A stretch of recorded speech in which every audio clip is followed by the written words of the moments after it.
Throughout history, civilizations have left behind wonders that defy easy explanation. These technologies remind us that the people of the ancient world were not simple or primitive, but brilliant and resourceful. They mastered the natural world in ways we still struggle to fully comprehend. Tonight, we'll walk slowly and calmly through these mysteries, letting the stories of stone, metal, and invention carry us into reflection. Let us begin with the Great Pyramids of Egypt. Rising from the desert sands of Giza, they remain the most iconic structures of the ancient world. Built more than 4,500 years ago, their construction is still a subject of debate. Each limestone block weighs several tons, yet was quarried, transported, and set into place with remarkable precision. The Great Pyramid aligns almost perfectly with the cardinal directions, and its dimensions reflect mathematical relationships that modern scholars struggle to believe were accidental. Many theories have been offered about how the pyramids were built. Some imagine enormous ramps stretching across the desert. Others picture ingenious systems of pulleys or levers. Yet, despite centuries of study, no single explanation fully satisfies. What is certain is that these monuments were more than tombs. They were symbols of eternity, meant to connect the earthly with the divine. The endurance of the pyramids through thousands of years, through earthquakes and storms, through conquest and neglect, is a testament to a level of building knowledge that still humbles modern architects. From Egypt, we cross into the rolling fields of England, where another mystery stands in silence. Stonehenge, a circle of megaliths, rises from Salisbury Plain. The stones are massive, some weighing more than 25 tons. They were dragged from quarries more than 100 miles away, over rivers and rough ground, and lifted into place without the wheel, without cranes, without the machines we consider necessary for such tasks. Yet somehow the builders accomplished it. The stones are not set randomly, but carefully arranged to align with the solstices. On the longest day of summer, the sun rises over the heel stone, and its rays pierce directly into the heart of the monument. This reveals not only a deep connection with the rhythms of the cosmos, but also a mastery of observation and planning. Was Stonehenge a temple, a place of healing, or an astronomical observatory? We cannot say for certain. What we do know is that it held profound meaning for the people who built it. Even today, thousands gather there to watch the sunrise on the solstice, continuing a tradition of wonder that began more than 4,000 years ago. Now we journey to the blue waters of the Aegean Sea, where in 1901, divers searching a shipwreck discovered a corroded bronze lump. At first glance, it looked like nothing more than a piece of debris. But within it lay one of the most extraordinary discoveries of the 20th century, the Antikythera mechanism. Slowly, researchers realized this was no ordinary object. It was a device of gears, dials, and inscriptions, a kind of mechanical computer dating to the 1st century BCE. When reconstructed, it revealed an ability to predict the movements of the sun, the moon, and even eclipses. It could model the orbits of planets with astonishing accuracy. Nothing like it was thought to exist until 1,000 years later, during the Renaissance. Its very existence forces us to rethink what the Greeks knew about engineering and astronomy. Who built it, and how common were such devices? Was it a unique masterpiece or one of many? We may never know. But the Antikythera mechanism stands as proof that ancient knowledge could rival, and in some ways surpass, our expectations of technological progress. From Greece, let us move to Rome, where another marvel of technology can still be touched with our own hands. Roman concrete is one of the secrets of the empire's enduring monuments. The Colosseum, aqueducts, and harbors built by the Romans still stand, while many modern concrete structures crumble within a century. The key lies in volcanic ash, lime, and seawater, combined in a mixture that not only hardened, but continued to strengthen over time. Scientists studying Roman concrete have found that cracks in the material can heal themselves when exposed to water, a property almost magical in appearance. This recipe was lost with the fall of the Roman Empire, and modern concrete, while versatile, does not share the same resilience. Only in recent years have engineers begun to rediscover the secrets hidden within the ruins. Roman concrete shows us that sometimes ancient technology was not only sophisticated, but superior to what we use today. From Rome we travel east, to the forges of the Middle Ages, where a blade of legendary reputation was born. Damascus steel. Though perfected long after the Roman Empire, its roots stretch deep into antiquity. Warriors and travelers spoke of swords that could slice through iron without dulling, blades that carried an almost mystical sharpness and resilience.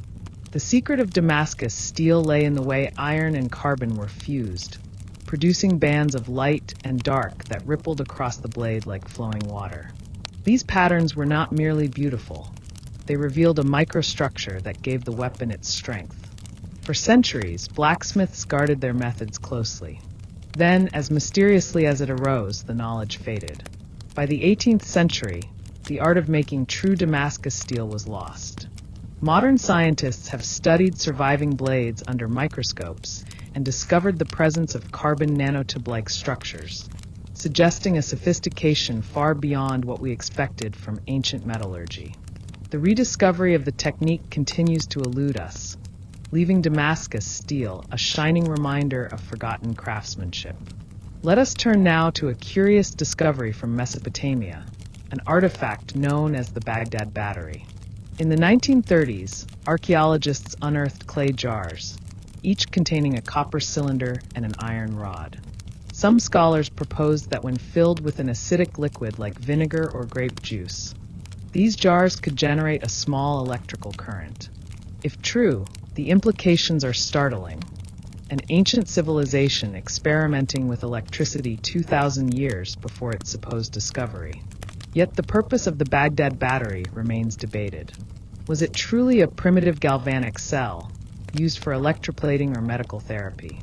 Or was it simply a storage container, its function misunderstood? While no definitive answer has been reached, the possibility that people of antiquity understood and harnessed electricity in some form challenges our assumptions about the timeline of technological discovery. Far across the ocean, in the Andes of South America, another mystery emerges from the stonework of the Inca. The walls of Cusco and Machu Picchu are made of massive stones, each carved and fitted so precisely that not even a knife blade can slip between them. These stones are irregular in shape, yet they interlock perfectly, creating structures that have withstood earthquakes that toppled later colonial buildings. How the Inca achieved this feat without iron tools or wheels remains unknown. Some believe they used simple stone hammers and endless patience, while others suggest techniques for softening stone that are now lost. The truth is hidden within the mountains, but the enduring walls stand as testimony to an understanding of materials and construction that remains unmatched in certain respects. Walking through those silent cities, one feels the presence of a people who mastered stone itself. Water, too, was a domain where ancient civilizations displayed genius. The aqueducts of Rome carried fresh water over valleys and hills, supplying cities with the lifeblood of civilization. Some aqueducts stretched for more than 50 miles, descending with a gradient so subtle that it remained almost invisible to the naked eye. This demanded an extraordinary grasp of surveying and measurement. The water poured into fountains, baths, and homes, transforming urban life. The legacy of these aqueducts remains visible in arches that still span landscapes today. But Rome was not alone. Ancient Persia developed qanats, underground channels that tapped aquifers and carried cool, clean water to fields and villages across desert landscapes. In South America, the Nazca built puquios, spiraling channels that drew water from underground springs. These systems reveal not only engineering skill, but also an intimate relationship with the environment. They are reminders that technology is not always about machines, but about harnessing nature with wisdom. Knowledge itself can be considered a technology, and nowhere is this more apparent than in the lost treasures of the Library of Alexandria. Once the greatest repository of learning in the ancient world, it was said to contain hundreds of thousands of scrolls, holding knowledge from Egypt, Greece, India, and beyond. Though accounts differ about when and how it was destroyed, Its loss represents one of history's greatest tragedies. Within those scrolls may have been insights into science, medicine, and engineering that could have changed the course of human history. What fragments survive hint at a sophistication that was centuries ahead of its time. The Library of Alexandria reminds us that technology is fragile, and that human knowledge can vanish as swiftly as it is gained. Now, let us turn to a substance that once struck fear into all who faced it: Greek fire. First appearing in the Byzantine Empire around the 7th century, this weapon could be sprayed from ships and continued burning even on water. Accounts describe enemy fleets bursting into flames, the sea itself ignited by this terrifying substance. Its exact composition remains unknown, carefully guarded by the Byzantines and lost when the empire fell. Some speculate it contained petroleum, quicklime, or other chemicals, but no modern attempt has fully reproduced its terrifying effect. Greek fire shows us that the ancients were not strangers to chemical warfare, and that some of their secrets may never be fully uncovered. Medicine may seem like a purely modern achievement, but ancient peoples practiced healing with tools and methods that astonish us today. Archaeologists have uncovered surgical instruments from ancient Greece and Rome, fashioned from bronze and iron, that resemble the scalpels, forceps, and probes still used in operating rooms. Skulls from Peru show evidence of trepanation, holes cut into the bone to relieve pressure or treat injury.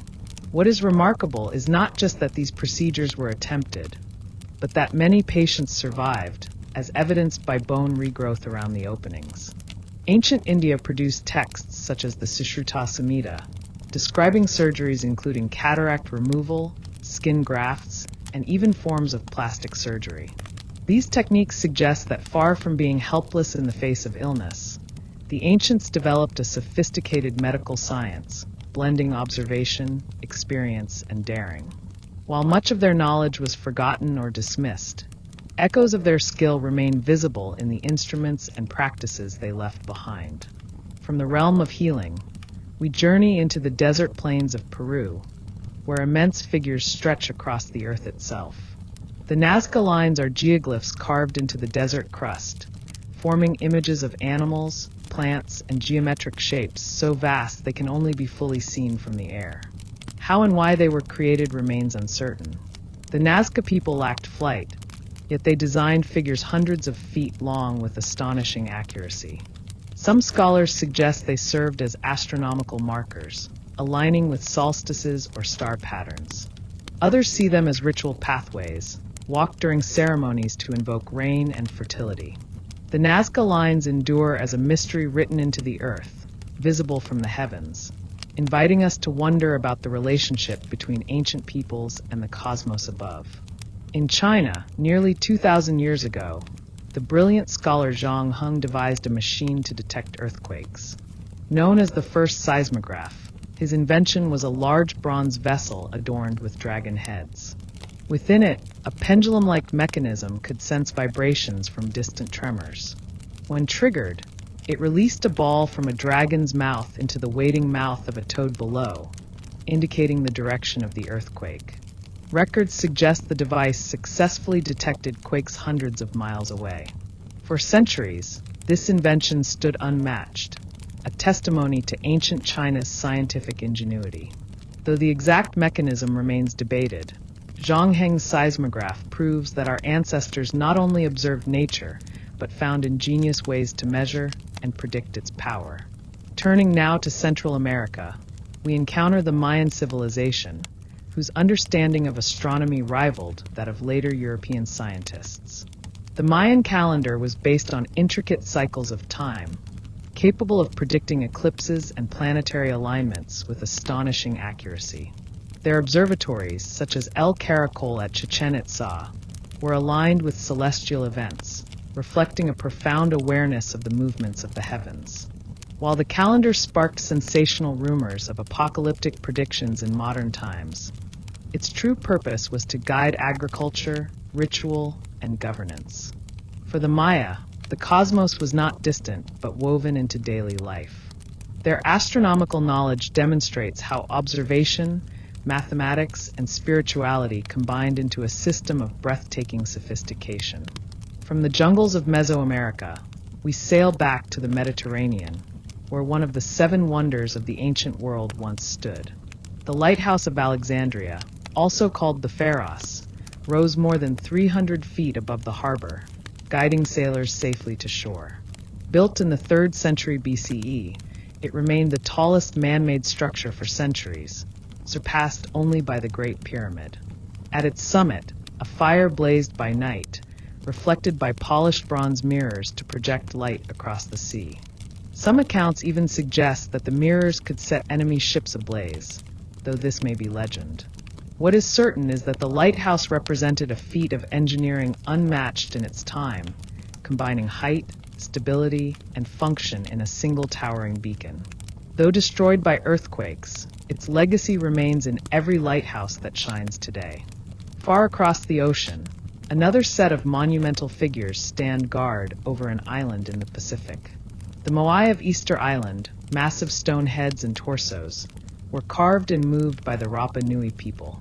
Some weigh more than 80 tons and were transported across miles of rugged terrain. How a society without wheels or draft animals achieved this feat remains debated. Some suggest they used ropes to walk the statues upright, rocking them slowly forward, while others believe sledges or log rollers were employed. Beyond the question of transport lies the mystery of purpose. Were the Moai guardians, ancestors, or symbols of authority? Their silent gazes, fixed toward the inland villages, suggest a watchfulness that transcends time. For the Rapa Nui, these figures were not mere stone, but embodiments of spirit and tradition, a link between the people and the divine. Glass, too, holds secrets of antiquity. Ancient craftsmen in Mesopotamia, Egypt, and Rome learned to shape and color glass into vessels of dazzling beauty. Some of these techniques remain difficult to replicate. The Lycurgus cup, a Roman glass goblet, changes color depending on the light. Green when lit from the front, red when illuminated from behind. This effect is caused by nanoparticles of gold and silver embedded in the glass, a level of material science that modern researchers only recently began to fully understand. Such artifacts reveal that ancient artisans were not only artists but scientists of materials, experimenting in ways that produced effects centuries ahead of their time. In the realm of metallurgy, lost wax casting demonstrates a level of skill that continues to amaze. From Africa to China to South America, artisans learned to create intricate bronze and gold sculptures using a simple yet brilliant method. They first sculpted a model in wax, carefully shaping every detail. This wax model was then coated in clay or a similar refractory material, forming a mold. The mold was heated, melting the wax and leaving a cavity into which molten metal could be poured. When the clay hardened and was removed, the result was a perfect reproduction of the original wax model, often capturing details as fine as hair, clothing folds, or inscriptions. The fact that cultures separated by oceans independently discovered and refined this method demonstrates a universal understanding of materials, heat, and form. Lost wax casting reveals that art and technology were inseparable in the ancient mind, each informing the other in a continual refinement of skill. Ancient civilizations also mastered the shaping and movement of massive stones in ways that remain partly unexplained. In addition to the pyramids of Egypt and the Inca walls of Peru, the Moai of Easter Island, and Stonehenge, other monuments across the world show similar mastery. At Baalbek in Lebanon, enormous stone blocks weighing more than 1,000 tons were quarried and set into place with such precision that even modern cranes struggle to replicate the feat. How these blocks were transported, leveled, and integrated into the temples remains a matter of debate. Some suggest ingenious ramps or sledges. Others postulate the use of levers, ropes, and sheer human coordination. Whatever the method, these feats are not only engineering achievements but also social ones. They imply organization, leadership, and labor systems capable of sustaining prolonged and intense projects, where knowledge was carefully transmitted between generations. The Ark of the Covenant, though often described in religious texts rather than archaeological findings, offers a fascinating technological interpretation. According to descriptions, it was a chest of acacia wood overlaid with gold, carried with poles that never touched the box directly. Some theorists have suggested it may have been a container for conducting or storing static electricity, or for creating light effects in ritual ceremonies, although this remains speculative.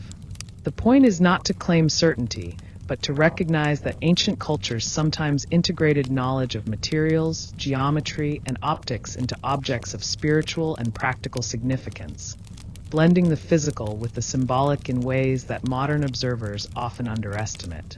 Turning once more to ancient China, we find the sophistication of astronomical observation and calendrical science. The Chinese meticulously tracked celestial events, producing star maps, predicting eclipses, and timing agricultural cycles. Instruments such as armillary spheres and water-powered astronomical clocks allowed observation and recording on a scale unmatched elsewhere for centuries. These devices reveal not only technical skill, but a worldview in which the heavens governed life on Earth, influencing governance, agriculture, and ritual. The construction of these instruments required precision metalworking, knowledge of rotation, and understanding of motion that places ancient Chinese scientists among the most skilled in human history. In the Americas, the Maya refined observation even further. Their long count calendar tracked cycles spanning thousands of years, while their inscriptions show careful recording of planetary positions and eclipse cycles.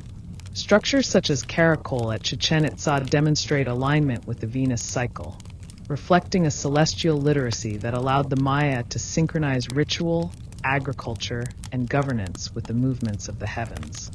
Here again, we see a culture where empirical observation, mathematics, and ritual intertwined, producing a technology of knowledge as sophisticated as any tool or machine. Let us not forget the simple yet profound technologies embedded in everyday life. Ancient glassmakers produced clarity, color, and chemical effects that amazed all who used their wares. Roman concrete, Greek fire, and early seismographs all reveal an understanding of forces and materials that required careful observation, testing, and refinement. Each example shows that technology in the ancient world was not isolated but woven into culture, ritual, and survival. These artifacts and constructions were the culmination of experience, tradition, and experimentation, demonstrating that human ingenuity transcends time. As we conclude this look into ancient technologies, let us consider what they teach us. They remind us that knowledge is fragile and must be nurtured. They show that human creativity and observation can reach levels that surpass what later generations assume is possible. They encourage humility, as we realize that the people of the past were capable of remarkable feats, using only the resources and understanding available to them. They challenge us to see our own world in relation to the long arc of human history, where learning, experimentation, and craft have always shaped the course of civilizations. The ancients left us a legacy that is still unfolding, still teaching, still challenging the limits of what we think we know. And in this quiet contemplation, we find connection across millennia, understanding that the pursuit of knowledge is a thread that binds all humanity, from the first chisels in stone to the screens on which you read these words.